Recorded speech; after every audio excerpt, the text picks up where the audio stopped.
Hello and welcome to Center of Weirdness, the weird podcast about very weird stuff, but mostly we just talk about episodes of TV shows. I'm Josh, and with me, as always, is Skinner. Hey, Skinner. Skinner of the Jungle, I think. Skinner of the Jungle. I'm Skinner of Rainforest Cafe. That's exactly what this is. So if you listened to our episode last time where we talked about Relic Hunter, we revealed that we were going to keep this sort of late 90s, early 2000s women-led action-adventure syndicated TV shows theme going with Sheena from 2000, I believe. Yeah, man, this show is not what I was expecting. Let me preface everything we're gonna say in this episode with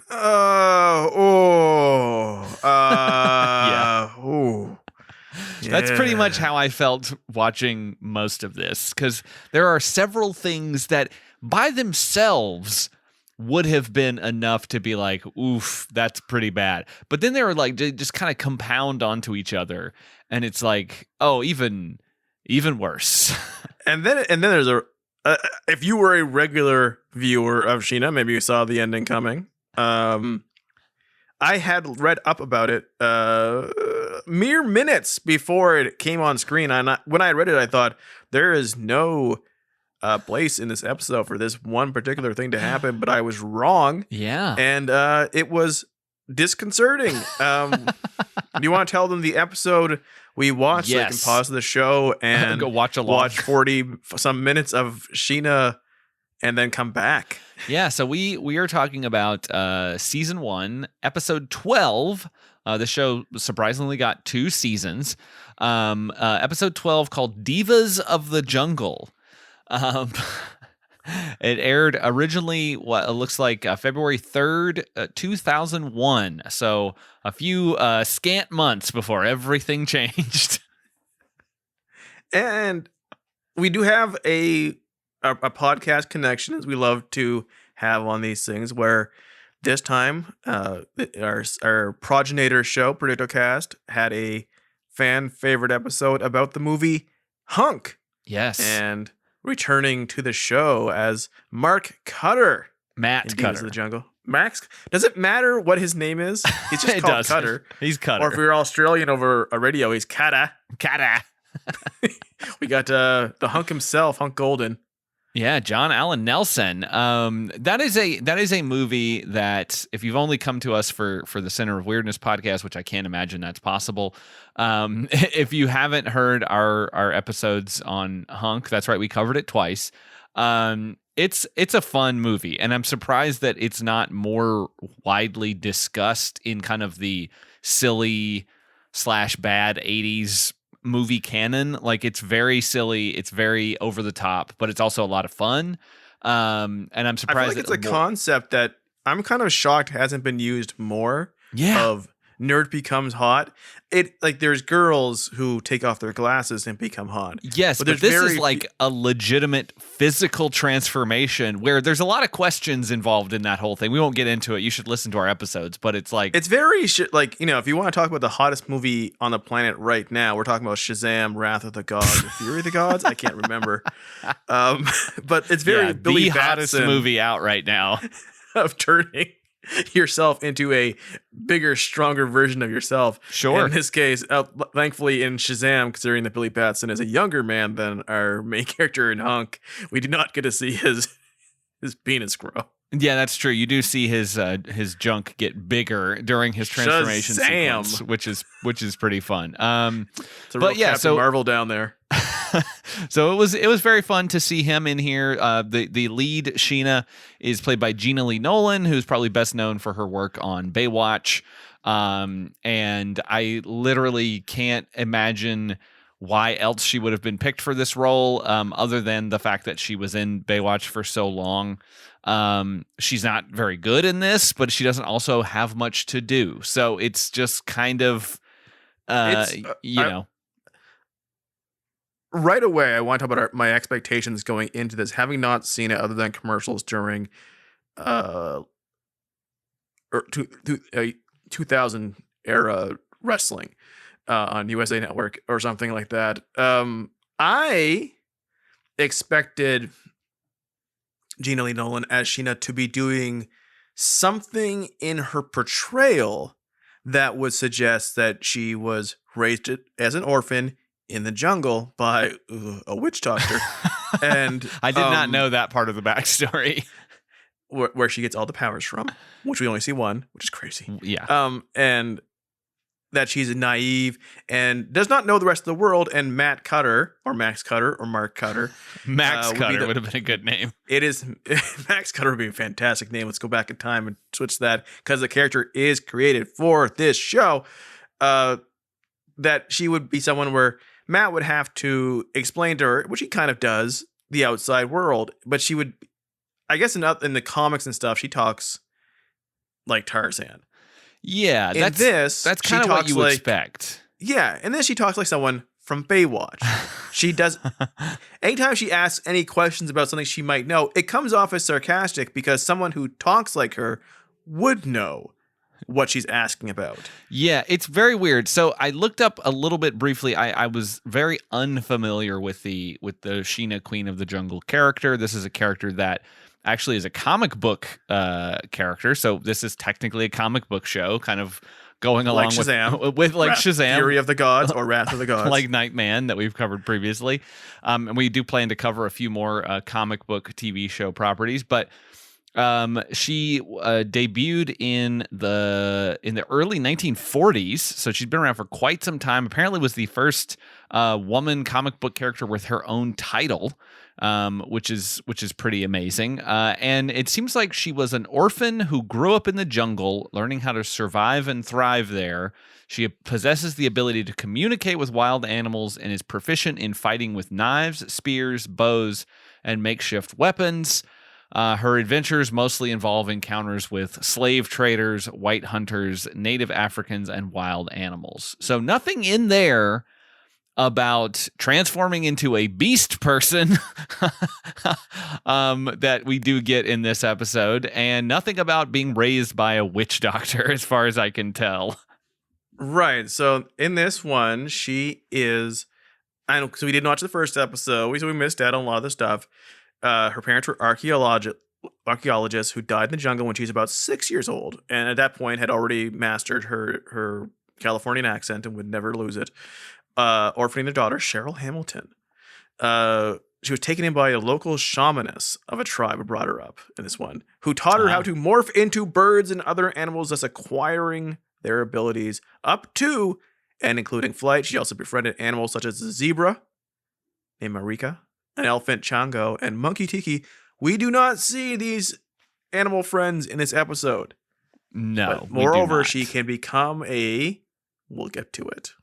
Yes. I sort of spoiled it, but yeah.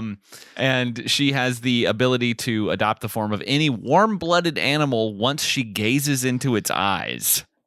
Why only warm-blooded? Is she we're all tetrapods? Come on. She cannot turn into a some sort of reptilian creature, I guess. And no fish, huh? But birds. Yeah. So in theory, she could turn into a dinosaur. Yeah, she could also turn into Cutter if she wanted to. She could if she looked Cutter deep in his dreamy eyes, his sarcastic dreamy eyes. She could turn into him. Who she would not turn into is worst character on the show, Mendelsohn, played by Quigley Down Under. Yeah, Kevin Quigley, who's been in a bunch of single episodes of TV series. He is sort of their. I don't really know what his role is with the group. Well, from what I can tell, Cutter runs a safari thing, and he might be. Yeah, to this, okay. And he's kind of a CIA, and he's got a code named Jericho.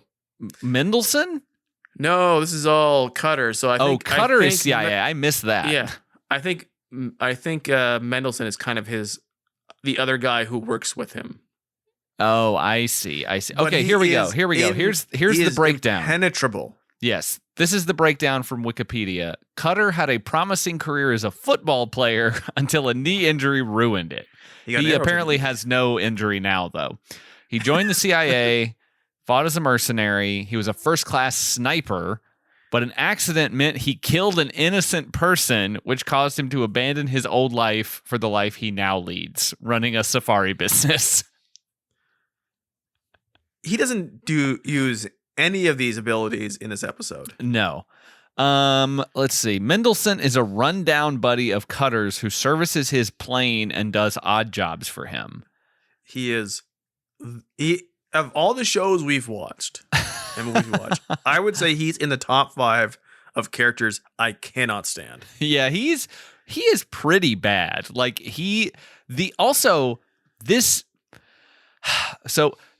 sets, I mean, this is set in an era, early 2000s, 2001, as we said, where you could, I mean, not that things are necessarily better for the LGBTQ community right now, because they definitely aren't.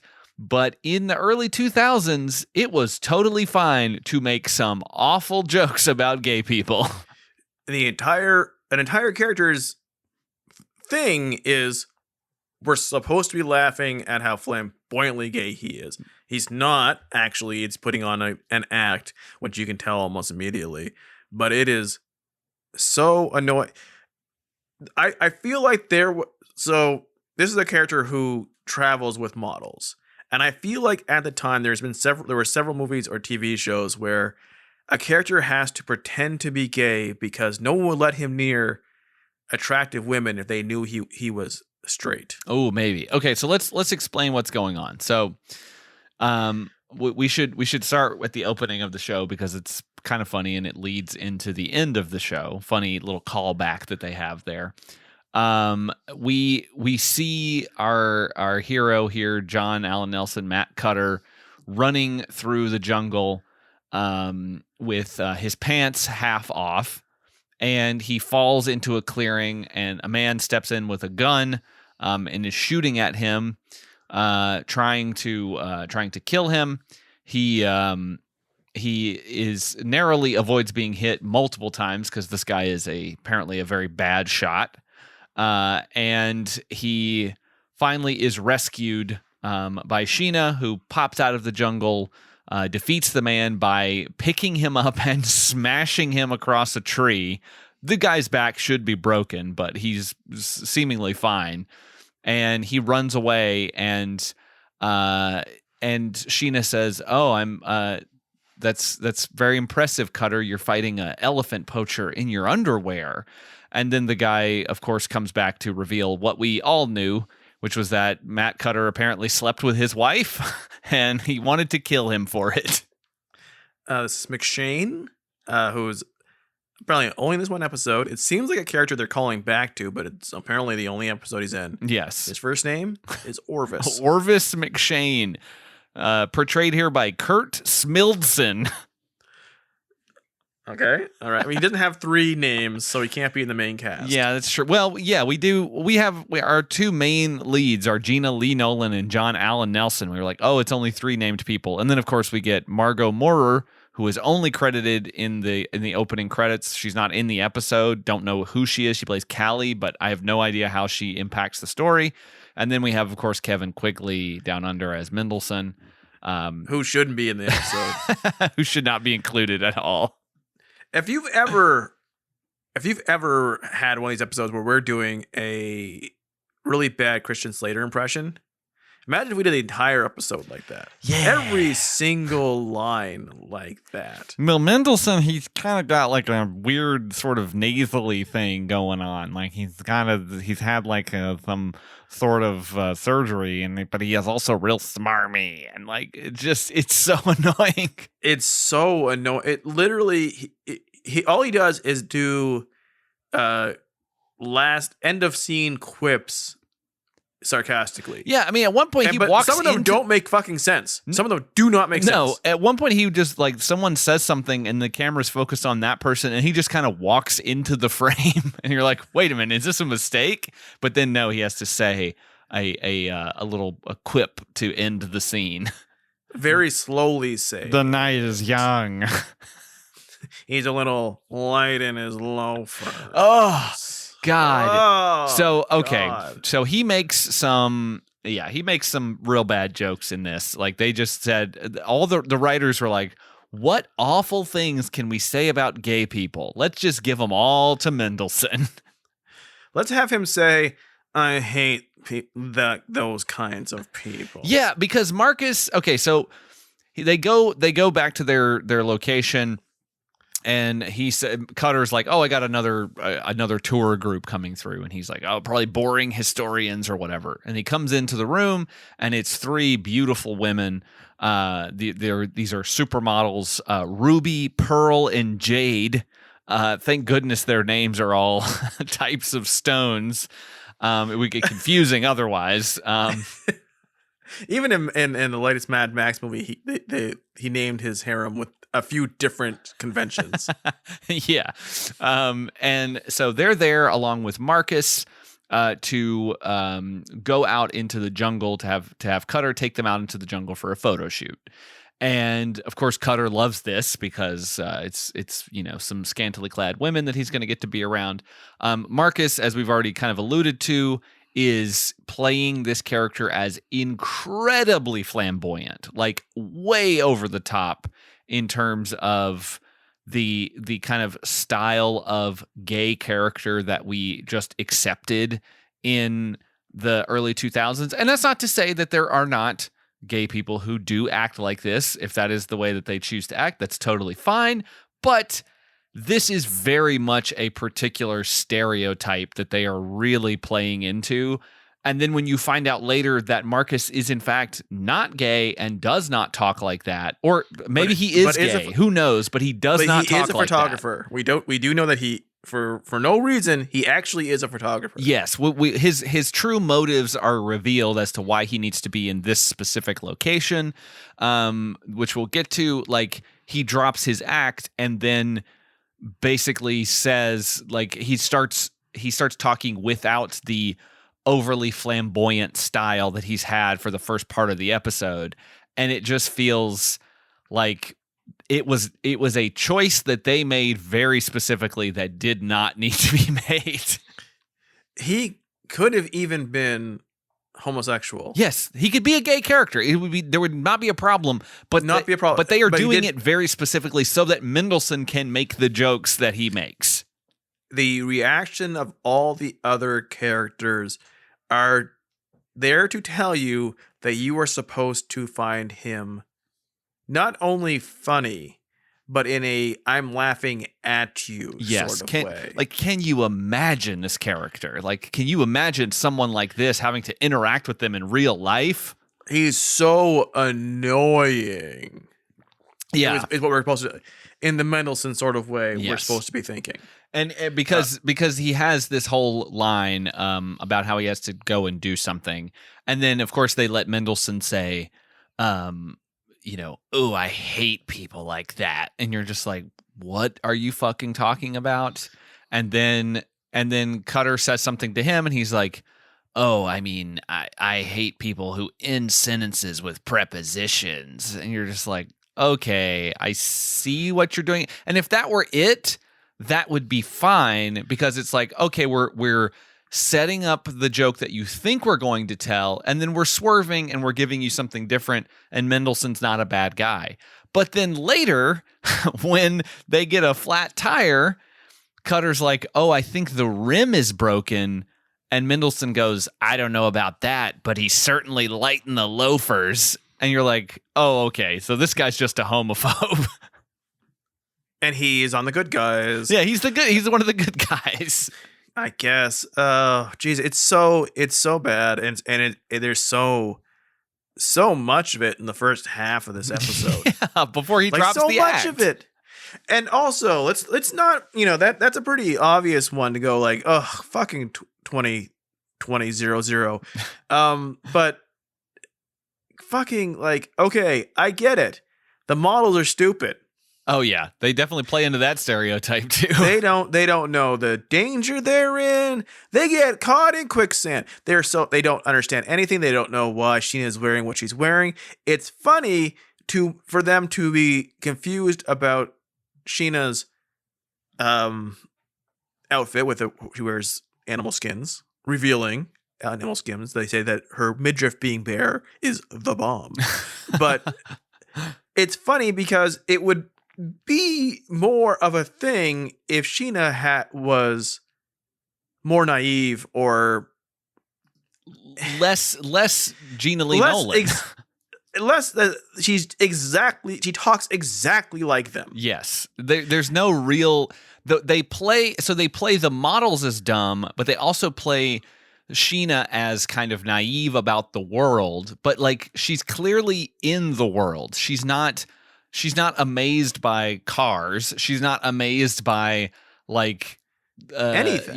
Epcot where they're hanging out and the I mean, like she's queen of Epcot in this episode because most of what she does is crawl around the upper corners of this themed restaurant looking area. And you're like, there's a roof there. How did she get onto the ceiling and stuff? But anyway, like someone would have to see her come in. Yeah. But there's no interplay because of that. And this also proposes a world in 2000, which may be true because this is the most 2000 thing of this entire episode, where anyone and everyone, regardless of the continent or country they're in, nor how remote they would be, where it is only safari cars and helicopters, has a copy of Stuff magazine or Maxim magazine by name. They made this is being co-marketed with that magazine, which I'm sure also came with a spread in that magazine. Oh yeah, I'm sure she was in that for at least once or twice. But like everyone knows, everyone is like, oh, Stuff magazine, of course. Yes, of course I have this. Of course I have this. Gena's Sheena Lee Nolin. They had to have made that joke on the set. She knows what a magazine is. Yes. She is just, and she knows, she pretends like she doesn't know why the men are reading it.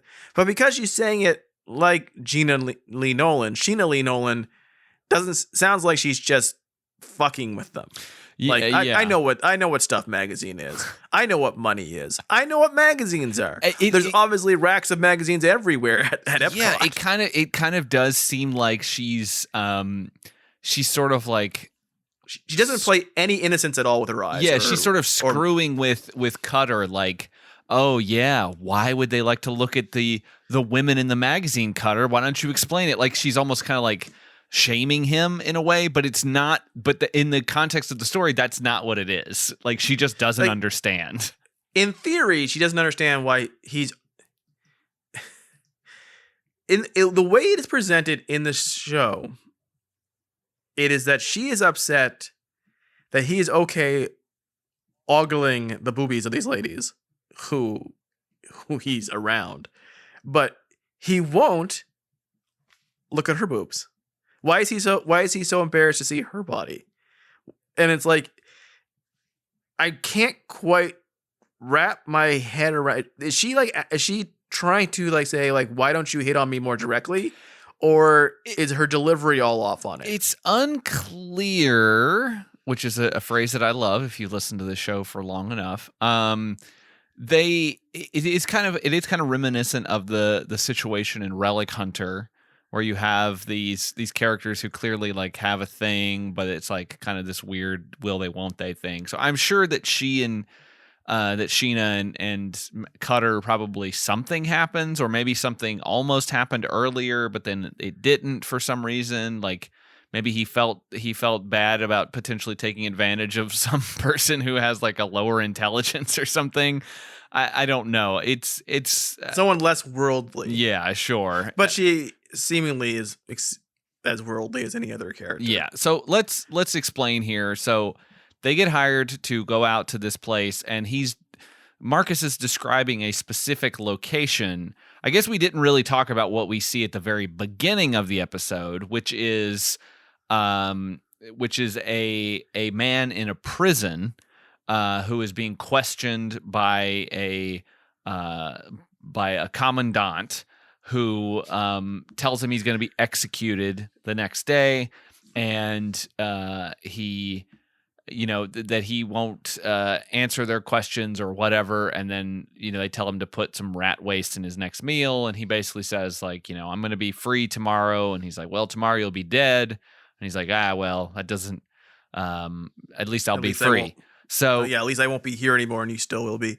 So this is important because the area that Marcus wants to photograph, he describes it to Sheena, and she's like, well, I don't know anything about that, but it does kind of sound like this place next to a prison. And he's like, oh, cool, a prison. Well, then we should go there. No one questions why this will be a recurring thing. No one questions why he wants to have this Photoshop shoot at a prison. And we say prison. This is not a North American prison.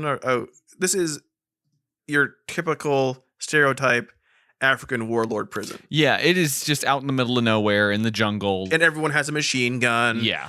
And once again, most of the characters are trying an African accent.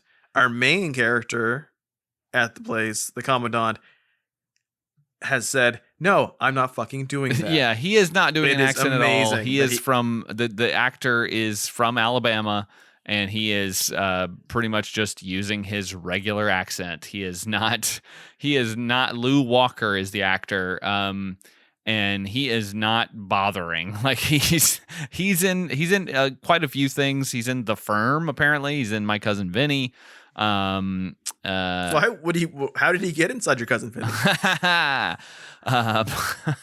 He's in a TV movie from 1992 called The Nightman, which is not our Nightman, a different Nightman. There's so many Nightmen. Too many Nightmen. We got to clear these Nightmen off the streets. But yeah, so he doesn't even bother. It's very funny. I love it. It's my favorite choice. Like, as much like I don't mind that Gena Lee Nolin isn't doing an accent. This is not on her. No, she should not be doing an accent. Yeah, she should not be. Doing the Tarzan talk would probably be really irritating of a show. Yes, it's just the way that the show is portraying like she doesn't know things when she is not acting like she acts like everybody else. They should find a way to make the writing match that. So we see like Marcus basically says like he wants to go out and do these photos, but he's got to go like get his creative juices flowing.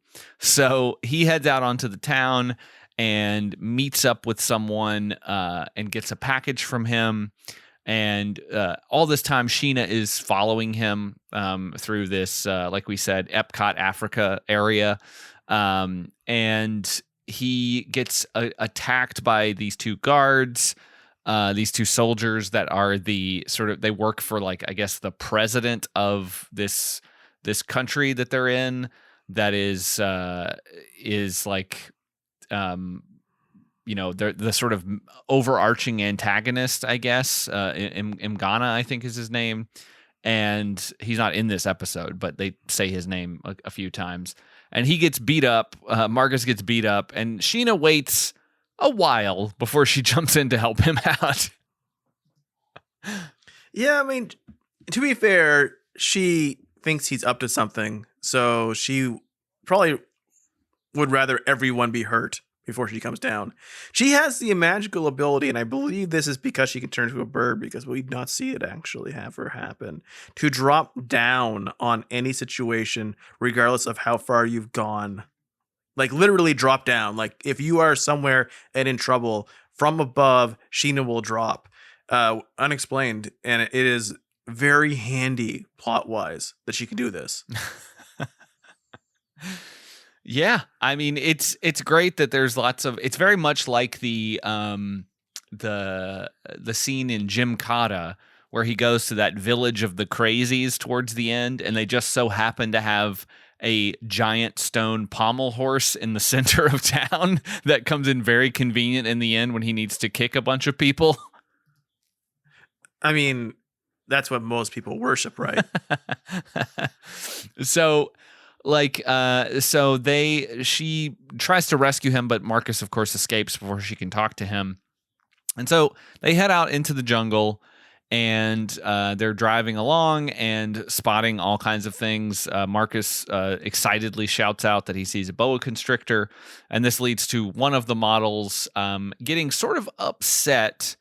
I think this is Pearl, that maybe she remembers posing with some snakeskin outfit, and she's worried that it might have been related to the snake on the tree, and she hopes that it doesn't create any bad karma for their voyage. And as soon as she says it, they pop a tire, so they have to pull over. Yeah, they pull over. They're near the prison, which is where they were going anyways. Yes.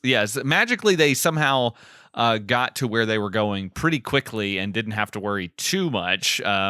There is one issue between them and where they're going. True. Yeah, there is a slight issue. So they get out of the car and they're waiting, and Marcus says, "What's that over there?" And he's like, "Well, I think that's the prison."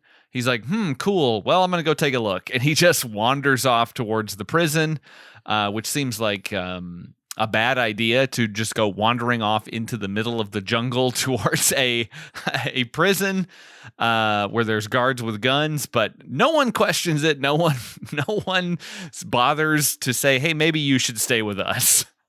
In fact, he's gone for quite a few scenes, and it isn't until Mendelsohn mentions much later that he's been gone for quite some time they even think, well, we should have figured out where he went. Yes, yeah, they're not even really concerned. I mean, Cutter has got a diamond hard erection for most of this, so he is not, blood has zoomed out of his brain and he is not thinking very clearly.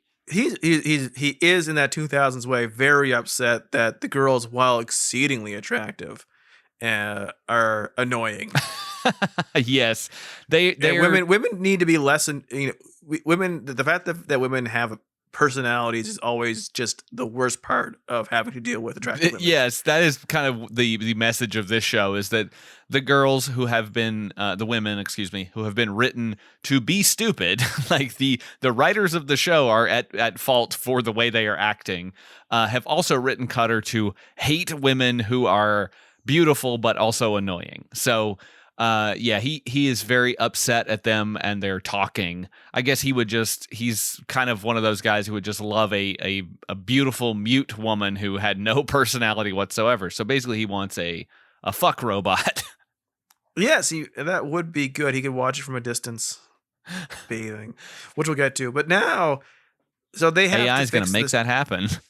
AI is, I mean, like like has been mentioned, the first human who's going to fuck an AI has been born. Oh, yeah, very true. I mean, I'm sure it will happen. Chat GPT will just transform into a hardcore sex line so fast no one will notice. And then we'll have all these guys online, these libertarians being like, no, it is absolutely normal. This is what is for the best. And then media will be like, well, there's two sides to this story. I've got my beautiful blonde sex robot who is run off of AI and has the personality of all women that I like, but also never speaks. And then I've also got all my guns as well. So I'm living pretty. I'm sitting pretty in my bunker. All you have to do is write a few lines of code and you're meant to set for life, and you can just go in your bunker with your AI life. And I can leave out of this woke world that we live in. See, this is the problem. Just you go woke, you don't get the sex bots. So speaking of sex bots, in this episode, the girls wander off into the woods, and what happens? Yeah, they immediately fall into quicksand up to their necks. It's fucking hilarious. It's amazing they did this. Looking back, I know why they did it specifically. Oh, yes. But also, holy shit, this show did a quicksand scene. There was a time where everything did a quicksand scene. I have not seen one in a long time. So I was excited that we had a quicksand scene. Yeah. And they were so deep in it immediately. They were almost up to their eyeballs. One of them seems to almost do the Homer Simpson, and now pull out my legs with my face and go straight in there. But thankfully, from the clouds themselves appears Sheena. Yes, she swings down, much like she did during the fight. She swings down from a tree upside down, and mind you, they have traveled for quite some time in a car but she with no car has gotten there just as fast. Well, we also see in the opening credits her running across the treetops, so she can do it, or a CGI character version of her that can run through the trees. We will praise one thing as far as the effects later. She can turn into a bird, so maybe she flew there. We don't see that in this episode, but maybe maybe she's able to do that. I mean, she did. I think she only turns into an ox in this one. But yeah, so she swings down and gets some vines. Cutter helps her, and they are able to rescue the women. Cutter never seems that worried that these women are almost dead. No, there's a real lack of urgency in his movements when Sheena's like, "Please get me another vine and help me." Like Mendelsohn and him are just kind of like Mendelsohn has just disappeared. He doesn't even bother. I mean, the whole attitude is very much like these stupid broads. Like they're almost dead. It doesn't matter because we rescue them and then immediately cut to them completely nude in like a nearby creek as they wash off, and Cutter stares at them from behind a tree. It is okay. One, they wrap around some like the furthest reaches on the planet Earth of sideboob. They do, man. There is a surprising amount of sideboob in this 2001 syndicated show. Like I was very surprised by how much they were showing. Like they are getting dangerously close to nipple territory in this. Like to the point where I'm almost confused how it didn't happen. Yeah, but then much like most of the movies from this period and earlier, the main character, who is our friend and our cipher and who we are supposed to like, is just peeping tomming them bathing nude, and like we're supposed to be like, yeah, he earned this. Awesome for him. He's over there jerking off against a tree. Yeah, and then Sheena's like, what the fuck are you doing? And he's like, I'm keeping them safe from crocodiles and snakes and he says sharks. Yeah, I know those river sharks. And that's what she's like. Why don't you like looking at my boobs? And it's like, well, she says it in a way that sounds sarcastic. And he's like, well, because I know you, and I guess it's weird if I. So it's only that Cutter's reasoning is I can't look at women I know naked, but strangers, oh yeah, strangers and wives. Yes, he's the bull of the woods. He doesn't want to know them. He wants to he wants to know them and then leave.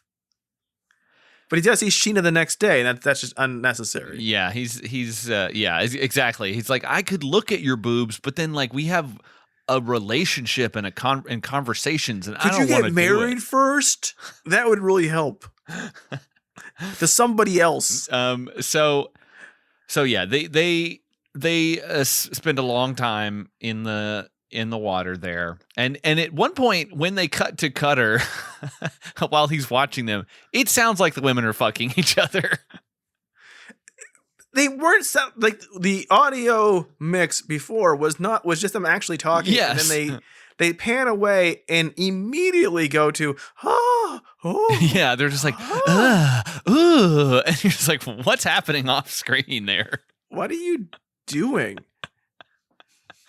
But yeah, so they decide that they want to try shooting at the prison. The women try to charm the guards. They don't seem at all alarmed that they're flirting with men carrying large machine guns, or why this might be a potentially dangerous situation since the men don't seem to want them there.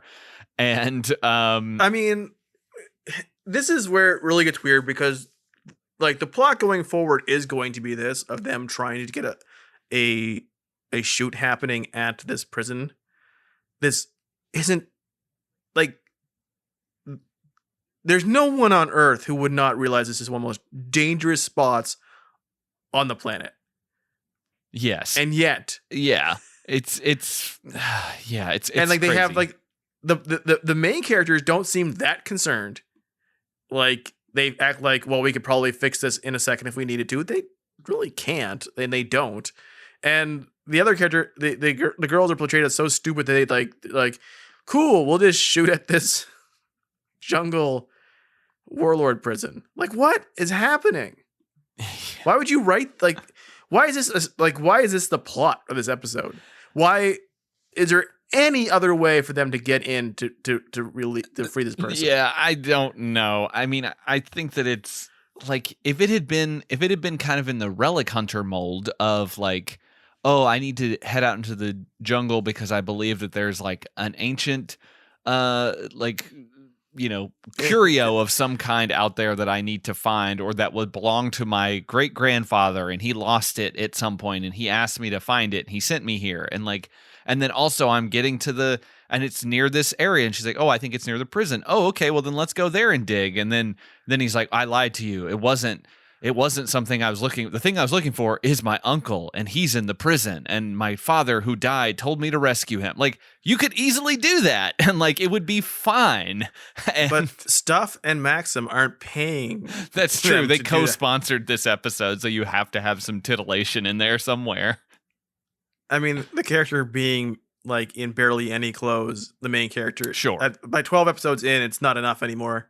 Yes, exactly. We have to have other women to oogle because, our character, for whatever reason, our main character has some sort of tact with her because they have a friendship. So he needs other women to stare at.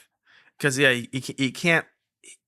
He can be a pervert, and by God, when he's looking at them bathing, that is some pervy shit. I mean, obviously the showrunners, the filmmakers knew this too, because we stick on those scenes for quite some time. I mean, that we have now watched 2 shows from this time frame in this month, and I have no memory. I was not really watching this genre at the time, but like I am shocked at how much basically like TV as Maxim they are. Oh yeah, I mean this was the era. This is very, very popular area. So then we cut from the guards agree that they can shoot for 1 hour, and then Marcus is like, well, no, this isn't going to work, because he sees a cart come in, or a truck pull up with a guy in the back who's been stabbed and needs to get medical treatment. So he's like, well, no, this isn't going to work. The light's bad. Let's leave. So then they go and they decide to camp nearby for the night. And we cut to them all singing Kumbaya as unironically as Mendelssohn plays the harmonica along with them. There's a lot of him playing the harmonica in this episode. Yeah, there is a ton of him playing the harmonica, but it's so funny that is the song they chose. Like, they could have picked any other potential public domain show, but that's the one they went with. Maybe the girls are really religious. Yeah, maybe Mendelssohn is. I only know a couple songs, and I only know a few hymns. We can do Kumbaya, or we can do Awesome God, but that's all I really know. My time as a youth pastor. Yeah, they ran me out of town, and I just decided to come over to Africa and fix planes and do odd jobs for Cutter. Oh, Cutter's my own personal Jesus, and I don't know where I'd be without him. Is this where they talk about personal, like he makes another joke about the character being gay at this point too. I think so. I can't remember. The one joke I remember from this point is when Cutter, creative juices. Yes, Cutter's like, did Marcus head off to fuel his creative juices again or something? And Mendelssohn's like, I think he's getting rid of his juices because that's where the bathroom is. And I'm like, I hope he's talking about piss. He's out there coming in the woods like you were doing earlier when you were watching those women. I was watching you, and I was also coming. And, as long as everybody's having a good time. I like to watch those who watch. This is where Sheena jumps from the sky and beats the shit out of the photographer. Well, yes. So we see Marcus running around, digging through some like debris that's in the jungle, and Sheena pops up and she goes, looking for this, and throws down a box of dynamite, which seems Not like a good idea because, I've heard that stuff can be pretty volatile. So maybe throwing it around is not the best choice of action. But he starts to fight with her. They have a big scuffle. And then she throws him into like a little shallow pond, and Cutter shows up, and Marcus reveals here that while he is a photographer, he is not gay, and the only reason that they are there is because he is trying to rescue his uncle from prison, his uncle being the man that we saw at the very beginning of the episode, who is about to be executed. He gives us a long story about how his father and his uncle were entrepreneurs, and they invested in their community and in the people instead of making themselves richer. And for some reason, this pissed off the government, and they imprisoned them both. But his dad was able to escape somehow, but his uncle got left behind. And on his dad's deathbed, he told him to go and rescue his uncle. So his dad waited a real long time to make that decision. Funny things about this are it appears that the water knocks the act out of him. Like he goes in still holding on to it. He comes out no longer doing the fake broad strokes that he was doing. Yeah. Then it's a purifying liquid. The purifying liquid of the rains down in Africa. And then when he comes out of the water and does his long ass speech about entrepreneurs and investing in the community, and they went woke and they went broke. To prove that he doesn't actually talk like that. So we can like him as a character now. Yes. So we know he doesn't have these outrageous mannerisms. He now talks exceedingly slow and flat. Like he now talks, and this is an actor. This is his own. He has 2 credits. This and a short film 13 years later. Yeah. So not doing much. He is talking so flat, and so it's this long story that is relatively uninteresting considering it's the main driving force for the rest of the episode, delivered exceedingly boringly. You told me this character is annoying and everyone hates him because he's flamboyant. Great, that sucks for you, the creative force of the show. But also, now that we're supposed to like him, you've made him extremely uninteresting. So fantastic, great swings of the fences both ways. He's also he doesn't do much the rest of the way either. He puts his uncle in a coffin, but that's kind of it. He's not the driving force behind the rest of the plan. Yeah, it's weird because Sheena just decides well, thank you for telling me your story. We are going to help you. We're going to help you save your uncle because if you try to do it, the girls are going to help. Yes, but if you try to do it by yourself, you'll die. So we're going to have to help you.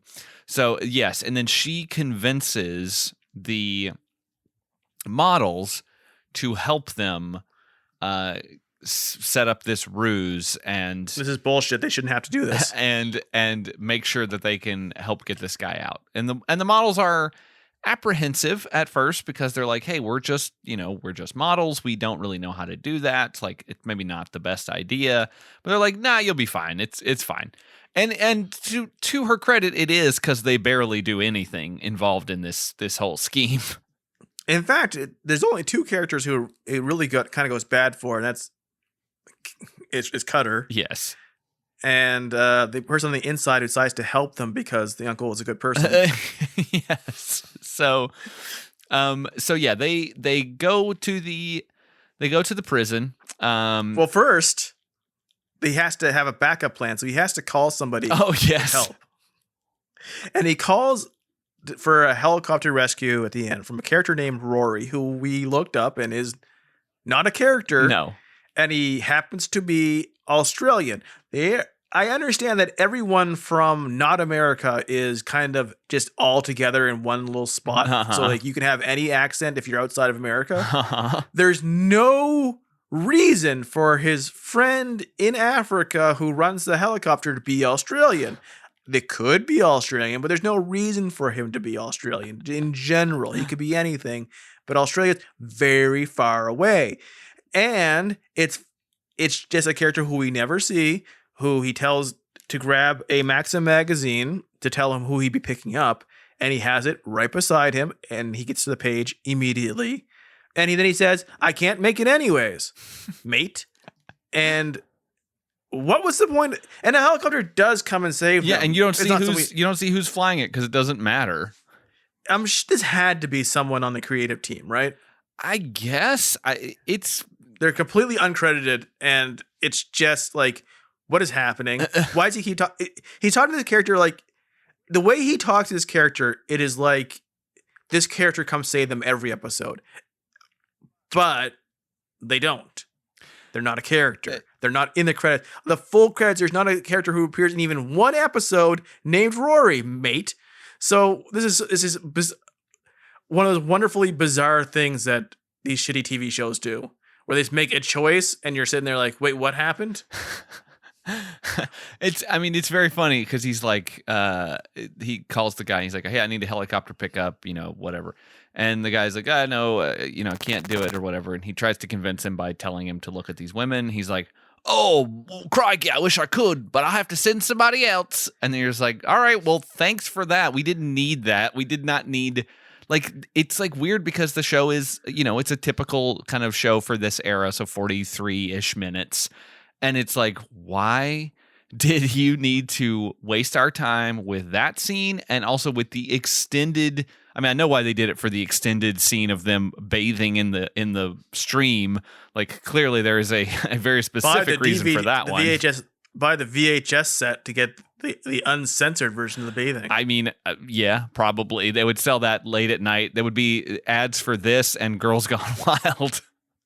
Ah, man, it feels wild to me that like it was so mainstream to advertise Girls Gone Wild. I can't imagine already, even on like most channels, even with our extended cable universe and streaming, that like where straight up pornography is just advertised all the time. Not only straight up like that, but also the fact that like these women might have been coerced in some way. They might have not been in their right minds, like faculty wise. They might have been drunk or high or something, and they've been coerced, maybe against their will, to get naked on camera by some real pervert. And then they threw some steel drum over it and they said, put that on television at 11 o'clock and make people call in and order it. Like it was the most like you were buying fucking vitamins off TV. Like it wasn't like on at 2 a.m. It was on like Comedy Central would show that during the Man Show for sure. Oh, right? Yes. But just nonsense. And like, yeah, it went away thanks to internet pornography. Internet pornography, and like also they did get sued into oblivion for the reasons you said. But like, I imagine watching the CBS Evening News and all of a sudden a commercial for fucking Bang Bus came on. And like fucking Jimmy Kimmel and Adam Carolla are like, yeah, baby. Yeah. They were equals, and now Carolla is so much worse. Yeah. Pretty bad. So, let's see, where were we here? Oh yeah, so they go to the prison. The women kind of stand around and pose and try to distract the guards a little bit, while Cutter pretends to be the photographer while he shoots some photos, while Mendelsohn plays the harmonica again.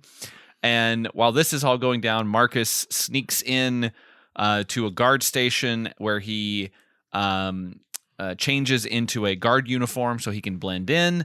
And he has some dynamite with him, but I'm not really sure what he does with that. I don't know if he's planting that in places, so that's what's blowing up later, or if it's just that Sheena finds it and then uses it to blow up things later. It's hard to say because the lawn just starts exploding on. He's already gone at this point, and there's nothing about his dynamite that makes him feel like he has it on timer, nor would he be able to predict for exactly what happened when he left. No. So as they're sneaking in, I think this is when Marcus, the disguise that he wears at the begin or at the end, I think it's the same disguise he's wearing at the beginning, where he sneaks in with an ox who happens to be Sheena in disguise, which is funny because with the whole like changing your appearance and shape shifting that we talked about in our Nightman episodes a few weeks ago, where he would just completely change his entire persona. Like he got all these wigs and things, but he didn't need them because his hair changed and all this other stuff changed. I appreciate that the show went so far as to show her as an ox with like a yoke around its neck. And when she turned into Sheena, that yoke was still there. It was not a part of her and she had to take it off. Like, I give them credit for that. She just released the yoke from around her neck. That's right. Society. She threw off. It's ironic because she's in a prison, but she's still taking off the shackles. It's ironic because, hey, isn't she good looking?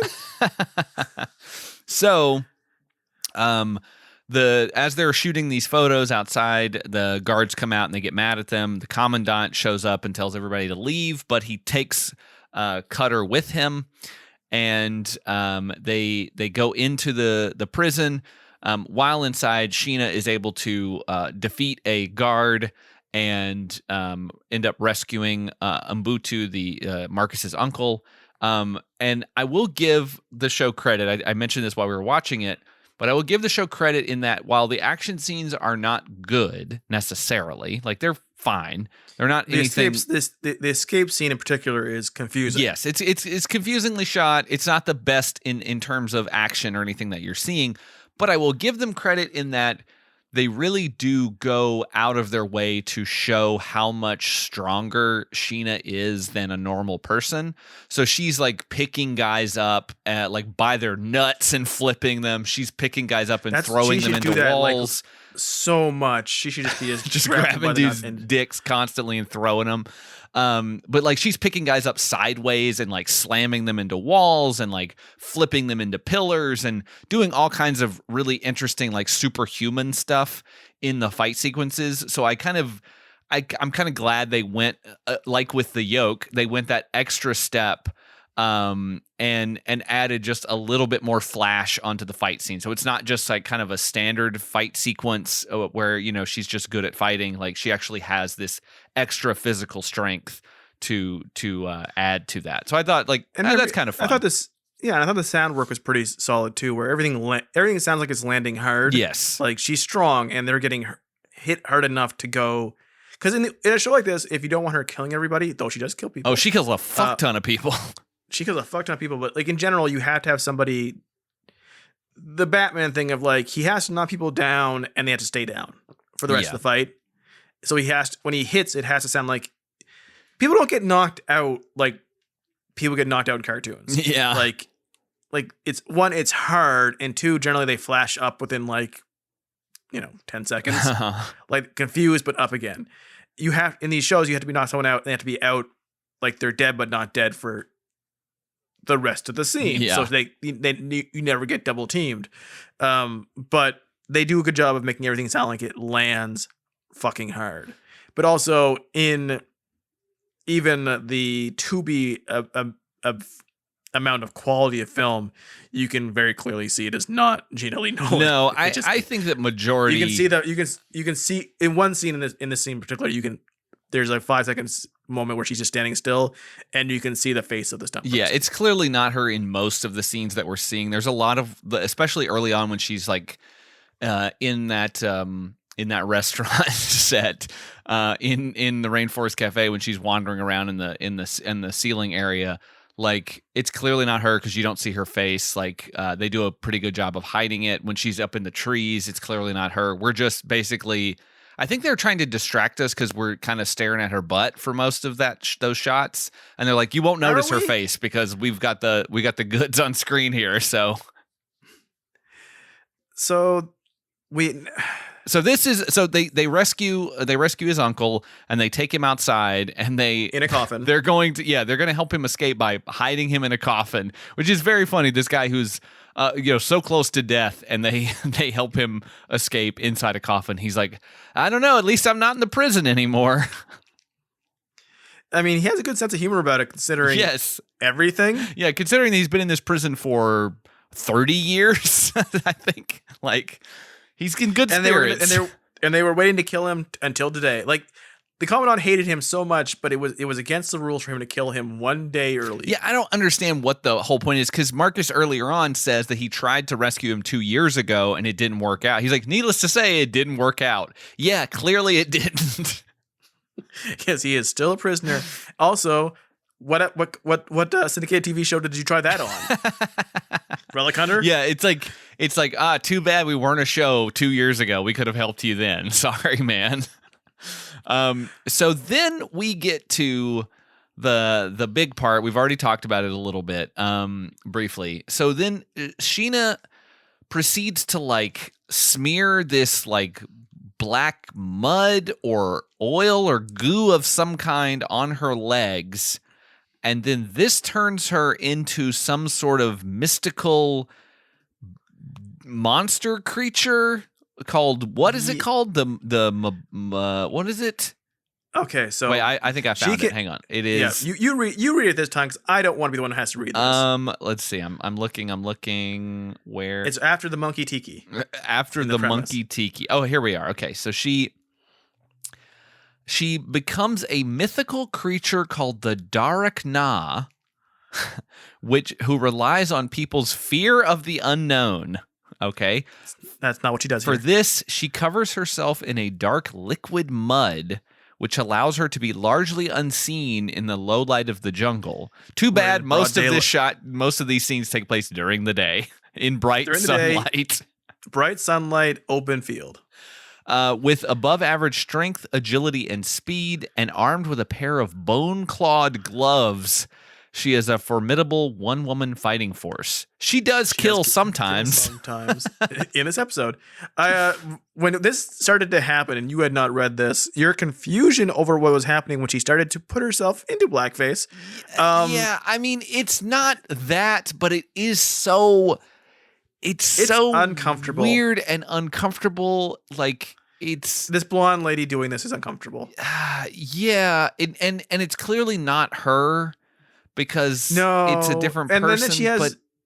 Then she has Wolverine claw gloves, which I think you weren't expecting as well. No, because I made a joke. I made a joke because there was an earlier episode of the show when we were looking through trying to figure out which episodes we wanted to do. We were like, oh, this one seems the funniest because it's so silly to take a bunch of supermodels into the jungle. And like, oh, maybe, we'll see what that's about. But then there's an earlier episode where it says she's trapped in a half animal state and he must find her before a hunter does. And I was like, oh, okay. So she, maybe it turns into like a beast creature or something, like a werewolf or something like that. Because I didn't know she changed into animals either until we were watching it. So I was like, okay, maybe she's like the weird, this is like a comic book reference, an old one.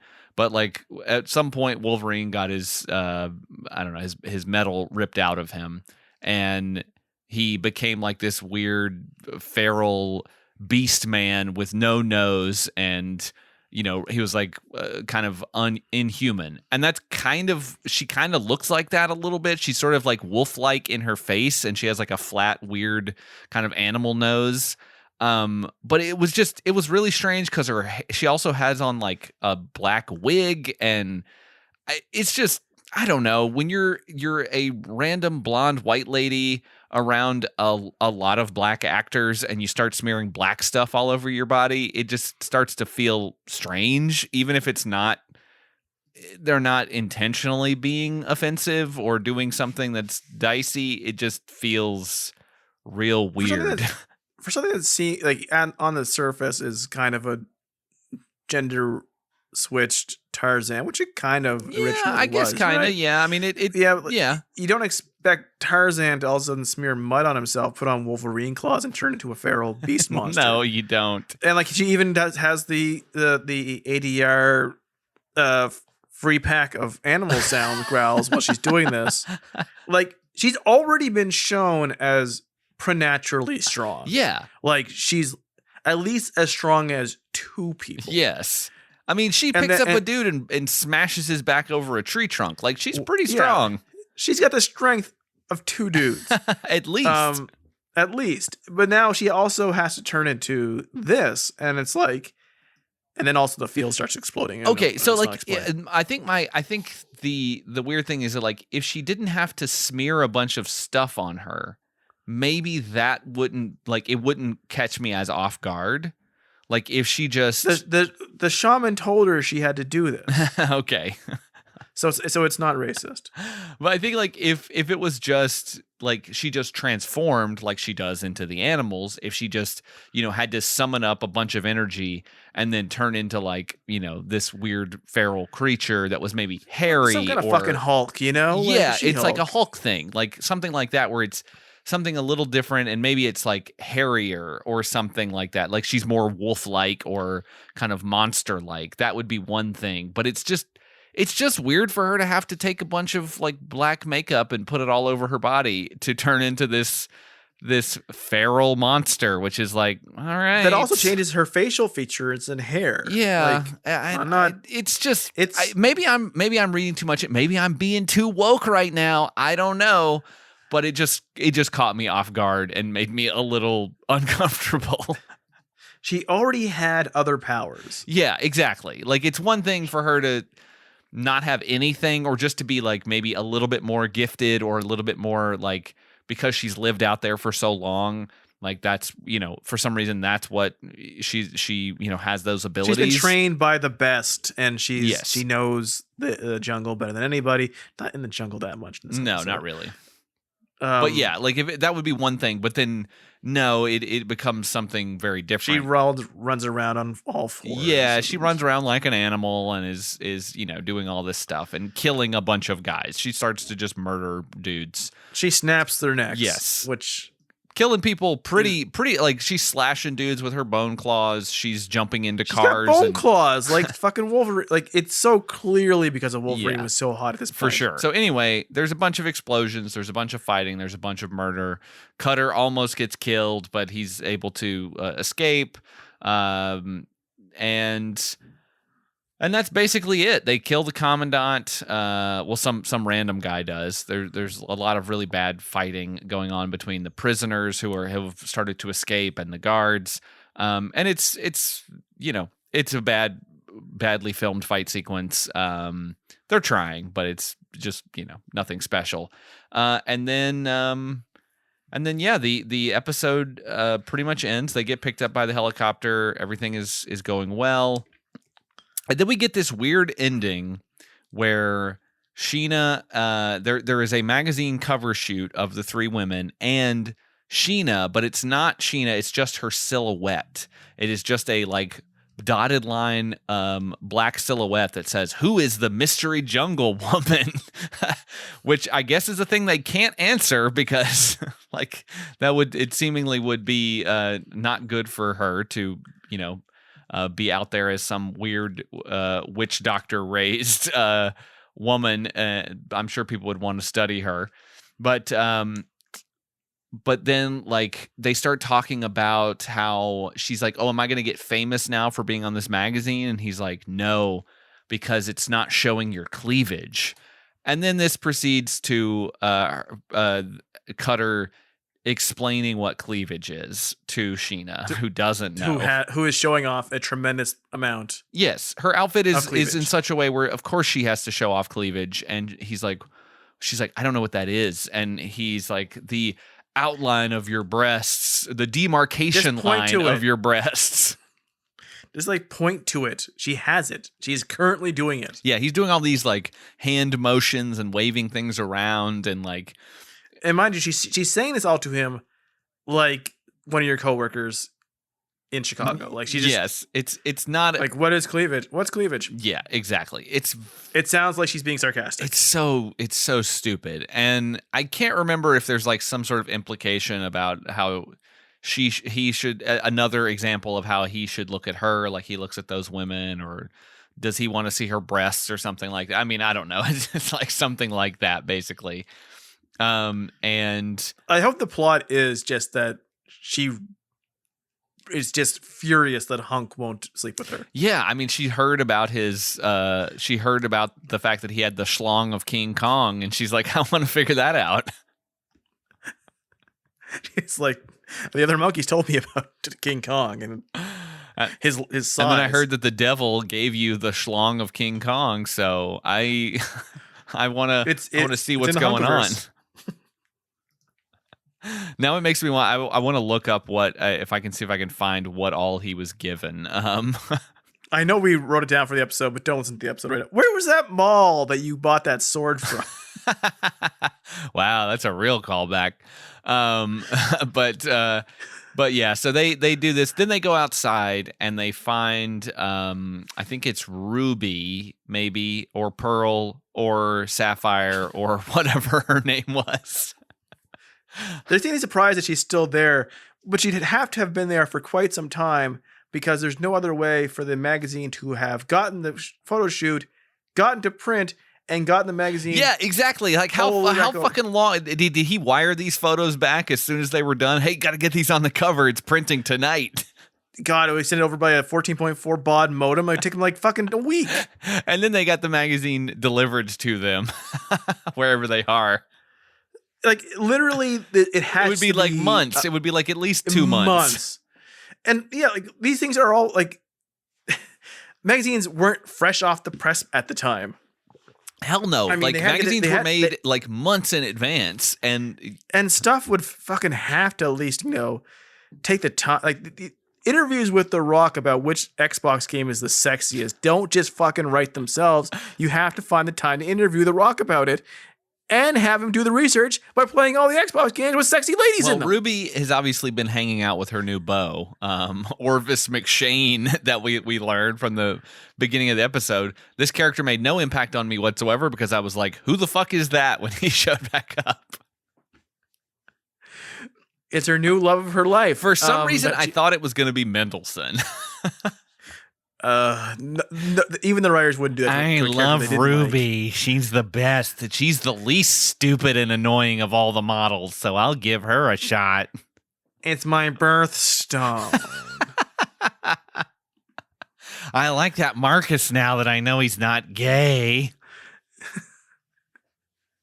And I'm sure now that this young woman is with McShane, she is exceedingly attractive to Cutter. Yeah, that's exactly. McShane turns around and Cutter's like, McShane, what are you doing here? And he's like, hey, I'm separated, eh?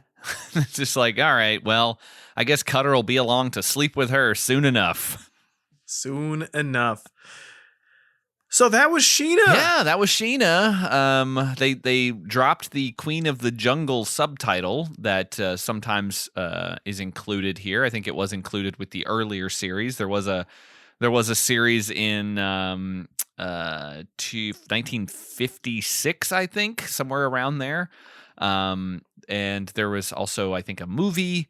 So it's been portrayed, a couple different times throughout our lives. Apparently at some point in 2017, they were developing a Sheena reboot, which I can't imagine is still going to happen. Every year that passes until somehow the MAGAs turn back the clock and there's no political correctness anymore and people everyone's really cool with people being racist assholes on everyday things all the time. Every year that passes makes a really straight reboot of this less likely. Except for in comics where all you have to worry about is like, oh, she is so fucking hot in that leopard skin outfit. Yeah, so before we wrap up though, we got to put it on our scale of weirdness. And is it that weird? I don't know. Yes, it is. I guess it is. The weird. She turns into a monster. Yeah, the weird monster creature. I think definitely the Darakna. That definitely adds to it. It's like a emissary at the Deep Space Nine. Prepare the bridge for the Darakna. I feel bad if that is an actual thing in some. I don't think it cultures. Can be. Can it? I mean, maybe it is. If it is, I feel really bad. They did this to it. It is a real thing apparently. Fantastic. Yeah, apparently Even they. better. Apologies for that, for making fun of that, because I didn't know. I mean, that's on me. Oh wait, maybe not. Let's see. Wait, what is this? This is okay. Never mind. I found a fanfic site where I thought this was an actual article, but it's not. It's apparently the story is somewhat based off the early 2000s TV series Sheena. The real important cultural touchstones and things we respect is fanfics based on 2000 TV shows. It's not a real thing. But yeah, every reference is to Sheena. Thank God, because also if it was real, they did something terrible to it. Yeah, I don't think it was. Yeah, thankfully it's not. Ooh, but I know we gotta rate this thing. We gotta wrap this shit up. But on propstore.com for $895, you can That's get extra large. You can get Sheena's daggers and her Darachna claws, armband, and some crystal skulls. Oh, the crystal skulls is what really sells it then. Oh man, those bone claws look pretty cool. Basically, like back at the hand claws, whether you're Freddy Krueger or Wolverine or apparently Sheena in this one take on her, Darachna. It's always going to look cool. I mean, it's even the power glove looked kind of cool, and it didn't have claws. But yeah, man. But yeah, I don't know. Maybe I'm gonna sign up for this prop auction here. This is a great site. You do live in Hollywood. Wow, wait, it was bid. Oh no, I guess you can buy it from Prop Store, but there was also a Prop Store auction where you could potentially auction on this or like bid on this. I want to bid on the yoke she wore when she turned from an ox on an auction. All right, rate this shit. 5.5 just for that fucking transformation shit. And also the quicksand. The quicksand was fucking amazing. Yeah. That was the best part of the show was the quicksand. I also did not see it coming. I'll say 6 only because I was kind of thrown off by the fact that one, she smeared a bunch of black goo on her body and turned into a monster. And so that's something. Oh, also there is a SoundCloud artist named DJ Darachna. That's actually pretty good. He's a beast on the ones and twos. He'll have you breaking your neck. Like but yeah, I think that's gonna do it for us and for this episode on Sheena, Divas of the Jungle. I don't know that we'll revisit this. Maybe we will. Maybe we won't. I don't know. It's a bad show and also not as entertaining as Relic Hunter to me, even though it does have John Allen Nelson in it. Even though there is an episode where they are trapped by killer ants. Yeah. Okay. Yeah. If we do another one, we definitely have to do that one. Having watched this show, I'm trying to figure out a situation she couldn't fly away. Yeah, I mean, episode 21 of season 1, Marabunta, the description on Tubi is killer ants block every means of escape for Sheena and Cutter. That is she can ridiculous. Literally fly. I mean, too bad for Cutter, but I mean, she could just scurry away. I mean, sometimes you gotta make sacrifices. You have to cut your losses. Well, there's no other way we can end this episode, so let's cut out of here right now. Until next time, I've been Josh. I've been Skinner. Ooh, Skinner, like Cutter. You guys are brothers.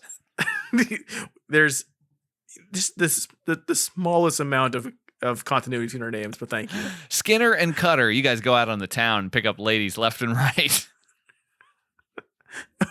What do we do with them though? I mean, I won't reveal anything on the podcast in case the FBI is listening. Fantastic. I'm uncomfortable now. Oh, and also we want you to keep it weird out there. If I don't say it, the show doesn't end. I suppose it's factually true. I mean, there's got to be at least one person who's like, he hasn't said it yet. We'll just have I'm gonna end an episode once where there's just no sign off and it's just empty space for the next 3 hours.